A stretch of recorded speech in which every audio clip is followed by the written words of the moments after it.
Sabihin mo kay Teddy Casino at mga kasama niya doon, imbitahan niya si Mike Defensor na magsalita sa taas. Imbitahan niya yung mga 18 Marines na tumayo sa taas dahil sila yung mga nasa forefront ng paglaban sa korupsyon dito sa Pilipinas.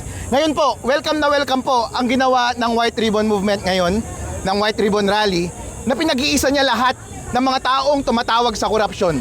At welcome yung sinabi nila na dapat ito ay walang kulay at dapat ito ay hindi partisan. Kami po ay handa dito na hindi magsalita ng Duterte.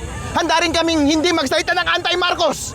Handa rin kami magsalita na hindi anti-Dilaw, hindi anti-left, kahit ano. Basta sasabihin lang namin, itigil na ang korupsyon. As a matter of fact, nagpapatuloy nga yung ginagawa nilang impeachment laban kay VP Sara Duterte. Okay, fine, di magpatuloy kayo doon sa Senate. Basta anti-corruption, go ahead! Pero ipagpatuloy nyo rin yung mga ginagawa nating iba para totally mawala na ang korupsyon sa Pilipinas. Yung impeachment laban kay BBM, ituloy na rin natin. Lahat na masangkot sa flood control project, kasuhan na rin natin. At ipakulong na rin natin. Yun ang... Wait, sandali! Sandali. Mahalaga po na i-maintain natin yung respeto sa host natin.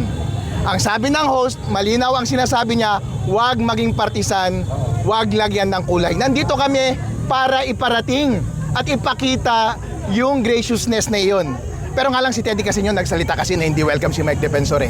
At hindi welcome yung mga DDS na katulad namin. Siyempre hindi kami pupunta doon. Pero kung babawiin niya yung sinabi niya ngayon, nasasabihin niya, Harold, Mike, alika dito, magsalita kayo sa taas ng stage. Walang problema, magmamarcha kami, pupunta kami doon ngayon. Walang problema. Sabay-sabay tayo, sisigaw. Itigil na ang korupsyon sa Pilipinas. Hindi kami magbabanggit ng BBM, hindi kami magbabanggit ng Sara dahil alam ko maraming nakatanggap sa inyo mula kay BBM.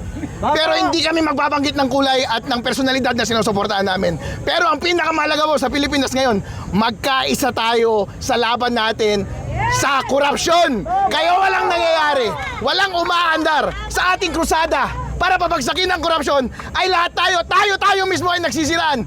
Isa naman ang ating objective. Kaya sa mga ganitong pagkakataon na gusto nating magkaisa, panindigan po natin. Huwag tayong ipokrito, huwag tayong plastic, maging sincero tayo. Ngayon po, nandito pa rin kami, alas 5 na. Dapat umalis na kami kanina pa, pero umaasa pa rin kami na i-welcome kami ngayon at lalapitan kami at pupunta kami doon. Sabay-sabay tayo tisigaw, itigil na po natin ang korupsyon. Dahil yan lamang ang simula ng totoong pagbabago sa Pilipinas kapag sama-sama tayo at nagkakaisa laban sa ating malaking kalaban na siyang korupsyon dito sa ating bansa.